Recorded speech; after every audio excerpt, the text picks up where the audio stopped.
Yeah, start. Well, nothing will go on record. Please wind up. Please, you start. Nothing will go on record. आदरणीय अध्यक्ष जी, You please start. Nothing मैं will go on आपका record. Please. बहुत आभारी हूँ कि आपने मुझे सामान्य बजट पर सामान्य चर्चा में भाग लेने का अवसर प्रदान किया। Nothing will go on record. Except Punya. Except Sri Punya, nothing will go on record. आदरणीय अध्यक्ष जी, मैं आपका बहुत आभारी हूँ कि आपने मुझे इस Nothing will go on record except Sri महत्वपूर्ण चर्चा Punya. में भाग लेने का अवसर प्रदान किया। No. Please, I gave him chance. 2 दिन से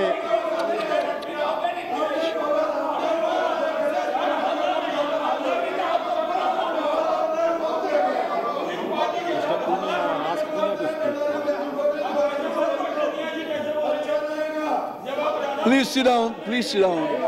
Nothing is going on record except Sri Punya. Now, please. Nothing more, please.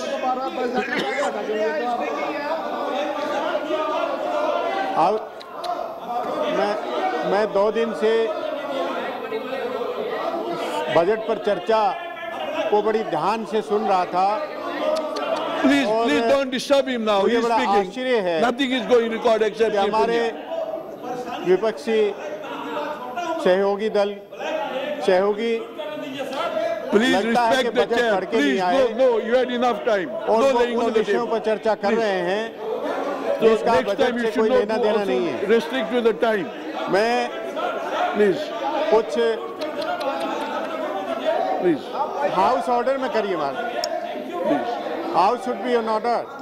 Thank you is understood. Thank you is understood. Please. Yeah, please. You go ahead. मैं अध्यक्ष जी आपका आभारी हूँ, लेकिन मैं चाहूँगा कि आज माननीय सदस्यों को शांत रहने के लिए निर्देशित करें ताकि अपनी बात कह सकूं। मैं जैसे कि मैंने उल्लेख किया, पिछले 2-3 दिन से बजट के बारे में चर्चा हो रही है। विपक्षी दलों के माननीय सदस्यों के भी विचार सुने, हमारे सहयोगी सांसदगण हैं, उनके भी विचार सुने। Now please, you have concluded. मुझे बड़ा आश्चर्य हुआ You continue. कि उस तरफ बैठे हुए हमारे सहयोगी सांसदगण लगता है कि बजट को पढ़े See, नहीं, please, बजट को सुना भी others also have their problem. Please sit down. आदरणीय No, वित्त I'm मंत्री sorry. जी ने I gave him enough time. जो भाषण दिया था उसके बारे में लगता है कि उनको जानकारी नहीं है। Now, please, honorable बड़ी ध्यान members, से सुन रहा you था can start. You can start और again, उसमें please. विपक्ष के तरफ से कहा गया कि कोई भी वर्ग, कोई भी इस बजट से प्रसन्न नहीं है। मैं उनसे पूछना चाहता हूं कि इस बजट में 3000 करोड़ रुपया बुनकर भाइयों का बैंक लोन माफ कर दिया, क्या वो ठीक कदम नहीं है? क्या आप उससे सहमत नहीं है? मैं नाबार्ड के माध्यम से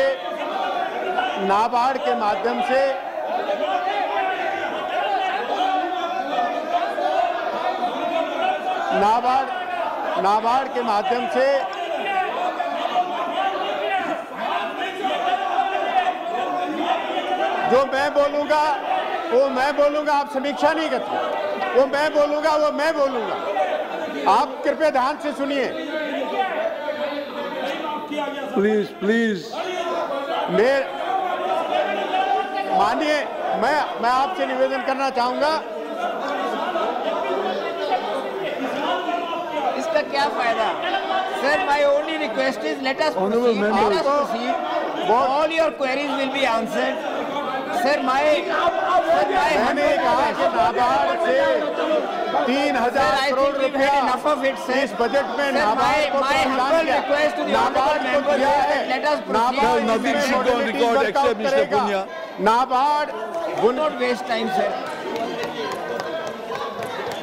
मैंने पहले ही कहा, हमारे विपक्ष के सहयोगी लोग ना बजट पढ़ते हैं, ना वित्त मंत्री जी का भाषण सुना है। NABARD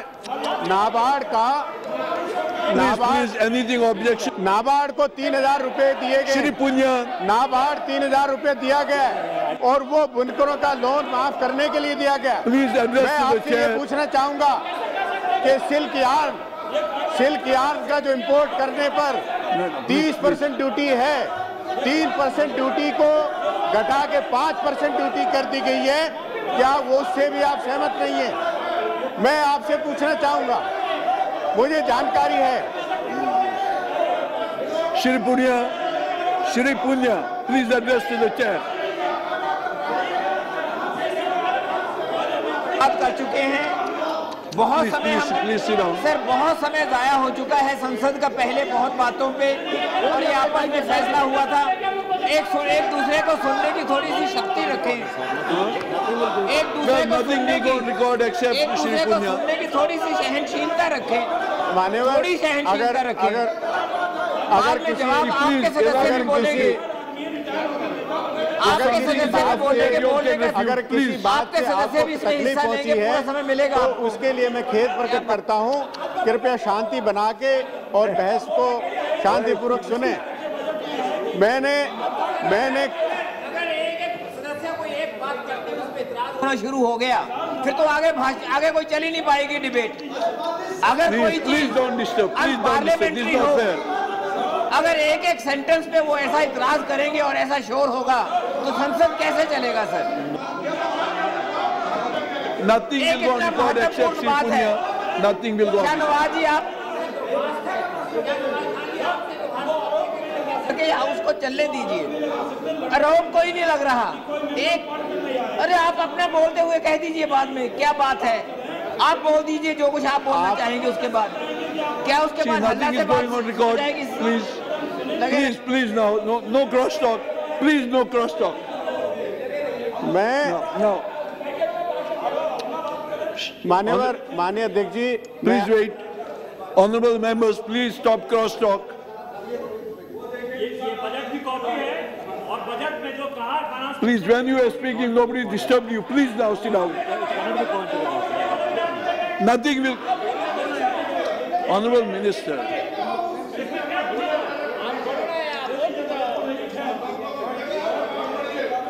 Please, you continue now, Shri Punya.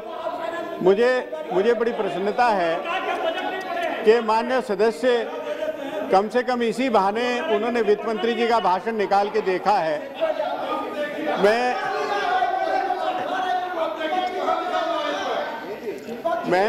Nothing will go on record. मैंने स्पष्ट Except Shri Punya, you please continue. माननीय ये भी पूछना चाहता हूं कि सिल्क यार्न के इंपोर्ट पर Now please maintain silence. 30% Don't duty disturb थी, him, please. 30% ड्यूटी थी, वो घटा के 5% कर दी गई है। क्या ये उचित नहीं है? मैं ये भी पूछना चाहता हूं कि Please address to the chair. Please address to the मैं chair. आप ही को एड्रेस कर रहा हूं। मैं ये भी पूछना चाहता हूं माननीय अध्यक्ष जी आपके माध्यम से कि स्पेशल कंपोनेंट प्लान का पैसा सामान्य रूप से चला जाता था, आप इस बजट के माध्यम से अनिवार्य कर दिया गया है कि इसका अलग से बजट हेड रखा जाएगा और वो योजनाएं बनेंगी जिससे अनुसूचित जाति जनजाति को विशेष एक्सक्लूसिव लाभ होगा। आप ये जानना चाहेंगे क्या ये सही नहीं? उत्तर प्रदेश की बात बता, उत्तर प्रदेश की बात बताऊंगा तो पसीने आ जाएंगे आपको। इसलिए मेहरबानी करके बात सुनिएगा। माननीय अध्यक्ष जी, क्या अनुसूचित जाति के छात्रों को अब तक प्री मैट्रिक का कोई स्कॉलरशिप नहीं था, वो अब इस समय इंट्रोड्यूस किया गया है। 40 लाख अनुसूचित जाति के छात्र, 20 लाख अनुसूचित जनजाति के छात्र, उनको लाभ होगा। क्या ये इससे आप प्रसन्न नहीं है? क्या अप्रसन्न है? मैं ये भी जानना चाहूंगा कि सेल्फ हेल्प ग्रुप के माध्यम से वुमेन सेल्फ हेल्प ग्रुप को 500 करोड़ रुपए का एक प्राविधान किया है। इसके माध्यम से हमारे बहनों को, माताओं बहनों को आगे बढ़ने का अवसर मिलेगा। ये एक विशेष मैं ये भी जानना चाहूंगा माननीय अध्यक्ष जी आपके माध्यम से कि किसानों के लिए 4,75,000 करोड़ का क्रेडिट फ्लो अवेलेबल कराया गया। बैंकों को निर्देश दिए गए हैं कि 4,75,000 करोड़ रुपया लोन दिया जाएगा, क्रॉप लोन, और इफेक्टिव रेट ऑफ इंटरेस्ट जैसा कि माननीय वित्त मंत्री जी ने पिछले बजट भाषण में कहा था कि अगले वर्ष हम इसको 4% के रिजीम पर ले आएंगे, रेट ऑफ इंटरेस्ट के रिजीम पर ले आएंगे, वो उन्होंने अपना वादा निभाया और आज effective rate of interest 4% crop loan पे कराया है। क्या ये महत्वपूर्ण निर्णय नहीं है? माननीय मंत्री जी ने, वित्त मंत्री जी ने, जो कि विपक्ष की बराबर मांग रहती रही है कि भ्रष्टाचार हो रहा है, कैश सब्सिडी क्यों नहीं दी जाती, इसमें इन्होंने घोषणा की है और कहा है कि नीलेकर की अध्यक्षता में कमेटी बनेगी, ये मॉडलिटीज वर्कआउट करेंगी ताकि जो भ्रष्टाचार आज हो रहा है सीधे जो गरीब लोग हैं उनको सीधे कैश सब्सिडी मिल जाएगी। तो ये मैं समझता हूं कि एक बहुत महत्वपूर्ण और ऐतिहासिक एक घोषणा है जिसका सबको स्वागत करना चाहिए था। मैं माननीय विपक्ष की तरफ से ये भी कहा गया कि युवाओं के लिए कुछ नहीं है। युवाओं के लिए एक तो जो प्री मैट्रिक का जो स्कॉलरशिप हमारे दिया गया वो है, और दूसरा वोकेशनल एजुकेशन के ऊपर पहली बार कहा गया कि एम्फेसिस दिया गया और उसके लिए पैसे का प्रावधान किया गया। ये सबसे अनिवार्य है। हम BA MA डिग्री लेते जाएं लेकिन हमको रोजगार ना मिले तो वो शिक्षा बेकार है। तो शिक्षा को रोजगार से जोड़ने का काम इस बजट के माध्यम से मैंने किया है। मैं माननीय मंत्री जी को, वित्त मंत्री जी को इसके लिए बधाई देना चाहता हूं। वरिष्ठ नागरिकों के लिए आयु सीमा 65 साल से घटा के 60 साल कर दी गई है और एक अति वेरी सीनियर सिटीजन की एक कैटेगरी बनाई है जिसके एक अलग से लाभ इसमें गिनाए गए हैं। मैं समझता हूं कि विपक्ष को भी सत्ता पक्ष के साथ मिलकर वित्त मंत्री जी का स्वागत करना चाहिए, धन्यवाद देना चाहिए इन सब चीजों के लिए। शिक्षा के लिए, चिकित्सा के लिए अलग से बढ़ा के प्रावधान किया है। 24% शिक्षा में, 20% हेल्थ में, जो ये किया कोई मामूली बात है। और विशेष रूप से मैं बधाई देना चाहूंगा माननीय वित्त मंत्री जी को कि उन्होंने इंफ्रास्ट्रक्चर को विशेष ध्यान दिया है। इंफ्रास्ट्रक्चर सबसे महत्वपूर्ण है। आज ग्रामीण क्षेत्र में अगर विकास नहीं हो रहा है तो वो इसलिए विकास नहीं हो रहा है कि वहां पर इंफ्रास्ट्रक्चर फैसिलिटीज नहीं है, वहां सड़क नहीं है, वहां बिजली नहीं है, वहां स्वास्थ्य की सुविधाएं नहीं है, वहां शिक्षा की सुविधाएं नहीं है, वहां रेलवे नहीं जा रही है, वहां पोस्टल फैसिलिटीज नहीं है। तो इसके ऊपर विशेष ध्यान दिया गया और इसके लिए विशेष रूप से हम वित्त मंत्री जी को बधाई देना चाहते हैं कि, और ये भी सही है कि ये आकलन है, अगर 12% ग्रोथ इंफ्रास्ट्रक्चर में नहीं होगा तो 9% हम GDP ग्रोथ रेट नहीं पा सकते हैं। और आज इस वैश्विक मंदी में जब पूरे देशों की अर्थव्यवस्था गड़बड़ा गई है, अनेक बैंक फेल हो गए हैं, लेकिन हमारा हिंदुस्तान गर्व के साथ एक हायर रेट ऑफ इंटरेस्ट के साथ में और कम जो फिस्कल डेफिसिट के साथ में ये बजट पेश किया है, इसकी मैं समझता हूं कि भूरी भूरी प्रशंसा होनी चाहिए। 2,14,000 करोड़ रुपया अवस्थापना सुविधाओं के ऊपर ही खर्च किया जा रहा है, जो कि पूरे हमारा प्लान का बजट है उसका 48.5 आधा प्लान सिर्फ इंफ्रास्ट्रक्चर के ऊपर। तो इसकी तारीफ नहीं होनी चाहिए।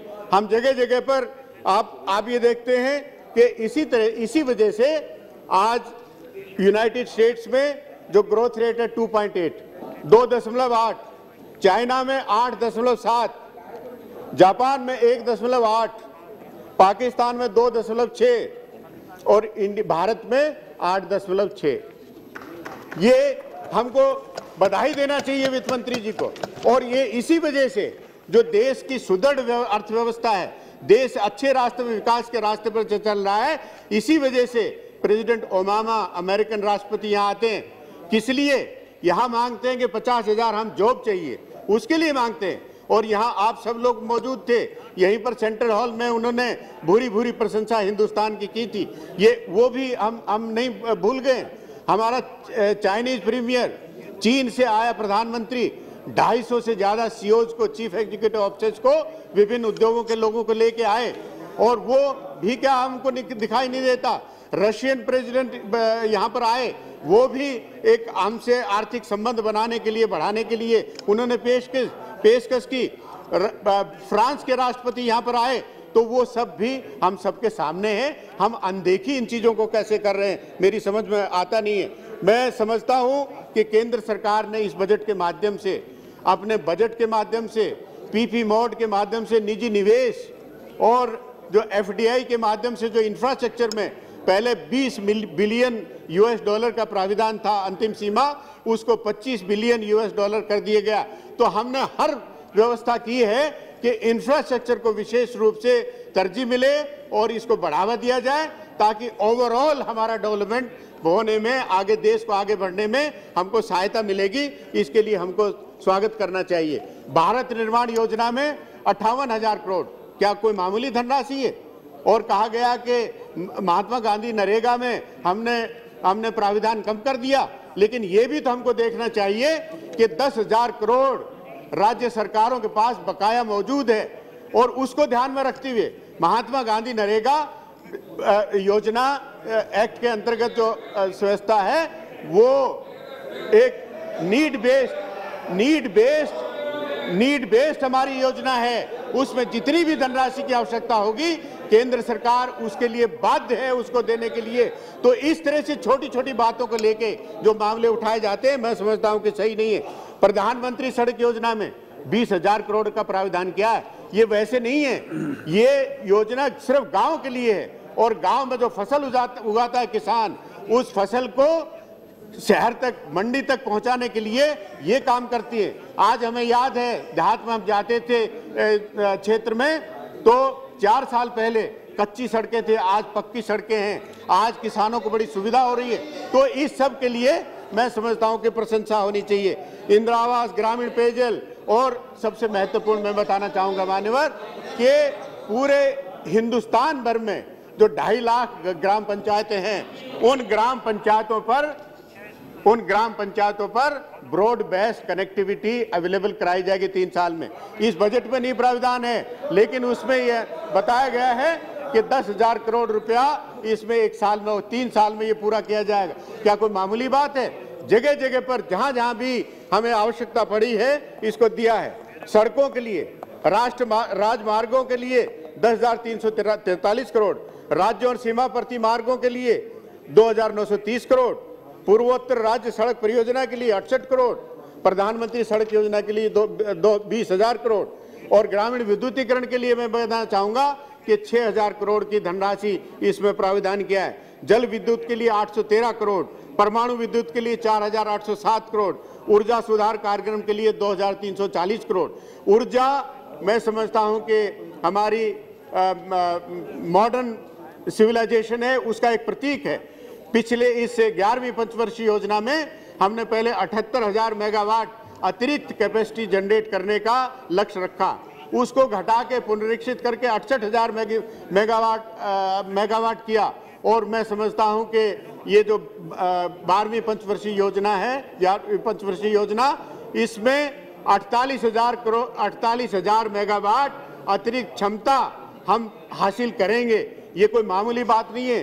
पिछली पंचवर्षीय योजना में ये सिर्फ 21,000 मेगावाट था, जो उससे दुगने से ज्यादा हम कैपेसिटी जनरेट हम कर पाएंगे। ये अत्यंत महत्वपूर्ण है। और मैं समझता हूँ बिजली है, सड़क है, रेल है, बंदरगाह है, हाउसिंग है, इसके लिए 30,000 करोड़ जो टैक्स फ्री बॉन्ड, 10,000 हमारे रेल के लिए, 10,000 राजमार्गों के लिए, 5,000 करोड़ बंदरगाहों के लिए, 5,000 करोड़ हडकों के लिए, हाउसिंग के लिए। मैं समझता हूं कि इस सब के लिए और जो समस्या हमारी रूरल गोडाउन्स की एडिशनल कैपेसिटी, स्टोरेज कैपेसिटी बढ़ाने के लिए थी, उसमें भी प्राविधान किया है।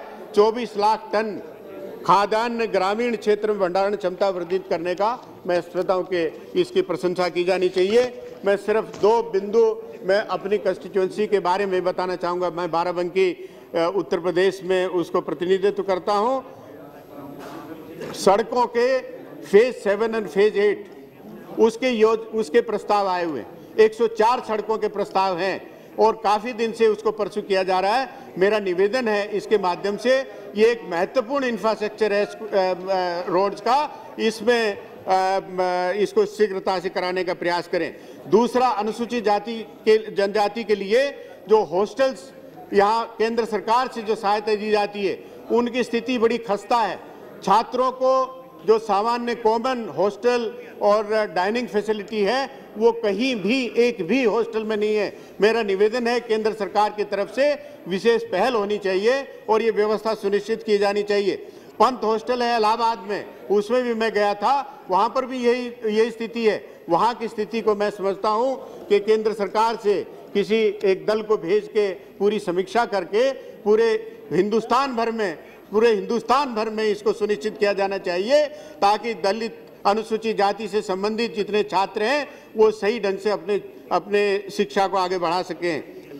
फीस, ट्यूशन फी, इसकी भी बहुत समस्या है। एक और महत्वपूर्ण बिंदु पर मैं आपका ध्यान आकर्षित करना चाहूँगा कि संविधान में संशोधन के बावजूद जिसमें जो अनुसूचित जाति जनजाति के कर्मचारी अधिकारी हैं उनको प्रमोशन में भी आरक्षण प्राविधान था, लेकिन एम नागराजन केस में सुप्रीम कोर्ट ने इस पर बंदिश लगाई है, कुछ कंडीशंस लगाई हैं। मैं समझता हूं कि काफ़ी दिन से अनुसूचित जाति से संबंधित अधिकारी कर्मचारियों को प्रमोशन में रिजर्वेशन से वंचित किया जा रहा है।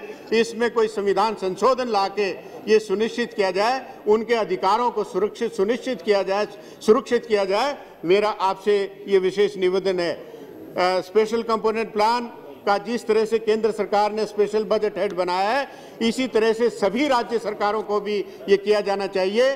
मैंने जगह जगह भ्रमण किया है, मैंने ये पाया है कि ज़्यादातर राज्यों में स्पेशल कंपोनेंट प्लान का पैसा सामान्य योजनाओं में खर्च कर दिया जाता है और उसका लाभ अनुसूचित जाति जनजाति के लोगों को नहीं मिल पाता है। इसलिए आपसे निवेदन है कि इस पर विशेष ध्यान देना चाहिए।